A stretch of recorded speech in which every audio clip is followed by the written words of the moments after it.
Hello friends, once again I welcome you all on this channel English Winglish. I'm back once again with another video. So friends, many of you have requested to make videos in Hindi also. So I was thinking that okay, I should speak in Hindi also, bilingual. I have to be bilingual. So today we are going to learn some phrases through which you can learn English easily. तो जैसे कि आप जानते हैं कि phrases बहुत ही important होते हैं. फ्रेजेस क्या होते हैं? फ्रेजेस सिंपल सी इसकी डेफिनेशन होती है. Phrases group of words which make incomplete sentence. तो ये इनकम्प्लीट सेंटेंस को दर्शाते हैं. तो इस तरीके से जैसे आई हैव टेकन 10 फ्रेजेस, तो आज हम लोग जो है 10 फ्रेजेस को सीखेंगे और इस तरीके से आप लोग सीख सकते हैं, बहुत ही अच्छे तरीके से इंग्लिश सीख सकते हैं. जैसे लाइक फॉर एग्जांपल फर्स्ट जो मैंने लिया है, this is a group of word but not a complete sentence, like in the beginning. अब जैसे कोई बोलता है if someone asked you to make sentence using this phrase in the beginning, how will you make. In the beginning से कैसे sentence बनाए? तो इन the beginning से बहुत सारे सेंटेंस हैं. अगर आप ये लर्न कर लेंगे इन द बिगनिंग, तो like for example in the beginning she was afraid to face the exam but initially she manage to pass. अब मैंने इतना बड़ा सेंटेंस बनाया, हम छोटा सेंटेंस भी बना सकते हैं. Like in the beginning she was afraid to play the guitar. अब इस तरीके से मैंने कहा इन द बिगनिंग, मतलब शुरुआत में वो गिटार बजाने से डरती थी. या फिर हम ऐसे बोल सकते हैं इन the beginning she was afraid of spider. अब मैंने यहाँ पर अफ्रेड ऑफ का यूज़ किया, तो इन the beginning she was afraid of spider. तो इस तरीके से आप जो है क्या बोलते हैं, बना सकते हैं. सेकेंड जो फ्रेज़ मैंने लिया ऑल ऑफ अ सडन. अब ऑल ऑफ अ सडन को हिंदी में बोलते हैं अचानक से. जैसे कई बार हम हिंदी में बोलते अचानक से वो मेरे सामने आ गया, अचानक से वो एक्सीडेंट हो गया. तो all of a sudden an accident took place in front of my eyes. अब मैंने देखिए क्या किया है, ऑल ऑफ अ सडन एक फ्रेज़ है, उसको मैंने यूज़ किया है एक पूरे सेंटेंस में. Like for example you can make another sentence on your own, लेकिन मैंने जो सेंटेंस दिया है वो ये है all of a sudden an accident took place in front of my eyes. अचानक से एक एक्सीडेंट हुआ मेरी आंखों के सामने. इस तरीके से आप लर्न कर सकते हैं. तो ऑल ऑफ अ सडन आपने लर्न कर लिया, इससे आप सेंटेंस बनाएंगे. थर्ड जो मैंने लिया है वो ड्यू टू. अब ड्यू टू एक कंप्लीट सेंटेंस नहीं है, बट आप इसको by learning this phrase you can make so many sentence. Like due to का मतलब होता है, जैसे मैं सेंटेंस बनाऊँ the traffic jam was due to a terrible accident. अब इसका क्या मतलब हो, traffic jam was due to a terrible accident. Traffic jam क्यों हुआ? ड्यू टू मतलब किसके कारण से. ड्यू टू का मतलब होता है इसके कारण से, ड्यू टू. तो the traffic jam was due to a terrible accident. इस तरीके से आप ड्यू टू आपने लर्न किया है तो बहुत सारे सेंटेंस बना सकते हैं. फोर्थ है कीप ऑन. अब keep on you must have learn, you must have heard about this phrase. Keep on fighting बोलते हैं ना, keep on writing, keep on fighting, keep on eating, keep on sleeping, keep on laughing. इस अब देखिए मैंने keep on से कितना बना दिया, keep on laughing, fighting, keep on playing, keep on writing, keep. तो इस तरीके से आप जो है क्या बोलते हैं बना सकते हैं. फिफ्थ जो है वो है इवेंचुअली. अब friends this is one of the most used phrase eventually in English literature, in English language literature also. तो लिटरेचर और लैंग्वेज में इवेंचुअली बहुत यूज़ होता है. इवेंचुअली का क्या मतलब होता है? जैसे हम बोलें I pass the toughest exam eventually. Eventually का मतलब होता है आखिरकार, एट लास्ट. जैसे हिंदी में हम लोग बोलते हैं आखिरकार उसने एग्ज़ाम को पास कर लिया. तो eventually she manage to pass the exam. अब इवेंचुअली को आप जो है क्या बोलते हैं प्रोनाउंस से पहले भी कर सकते हैं और लास्ट में भी कर सकते हैं.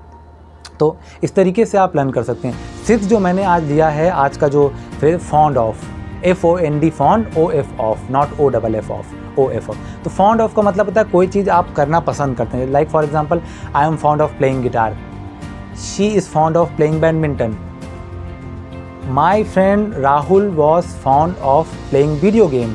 अब इस तरीके से फॉन्ड ऑफ अगर लर्न करेंगे तो आप you can make so many sentences like this. तो फॉन्ड ऑफ आपने सीख लिया. अब another is likely to. Another जो मैंने जो ग्रुप ऑफ वर्ड लिया है वो है लाइकली टू. अब लाइकली टू आपने बहुत बार सुना होगा, but you don't know the meaning of this likely to. You are not able to make sentence. तो I will help you making sentence with likely to. Likely to का मतलब होता है कोई संभावना, संभावित. जैसे हम बोलें कि it's likely to rain tomorrow. अब ध्यान दीजिए, it's likely to rain tomorrow क्या मतलब होता है कि कल बारिश होने की संभावना है. It's likely to rain tomorrow. ठीक है। तो आप अगर आप learn, if you learn likely to, then automatically this sentence will come in your mind when you listen, when you keep on listening again and again this video. So another जो मैंने group of word दिया वो है figure out. अब figure out आपने बहुत बार सुना होगा। फिगर आउट का मतलब होता है किसी चीज़ को फाइंड आउट करना, पता लगाना। जैसे मैंने क्या बनाया, I can figure out the real problem of this cause. मैंने क्या बनाया, I can figure out the real problem of this cause. इस कॉज का मैं रियल प्रॉब्लम फिगर आउट कर सकता हूँ। तो फिगर आउट का मतलब होता है फाइंड आउट करना, पता लगाना। तो in this way you can learn, you can make so many sentences, but what you have to do, you have to learn these phrases and you have to think in English. Remember, this is very important technique, that how to think in English. हम in the beginning, like from the beginning we have been thinking in Hindi. तो हिंदी में सोचते हैं, हिंदी में हम बोलते हैं। If you think in English, then you will speak in English.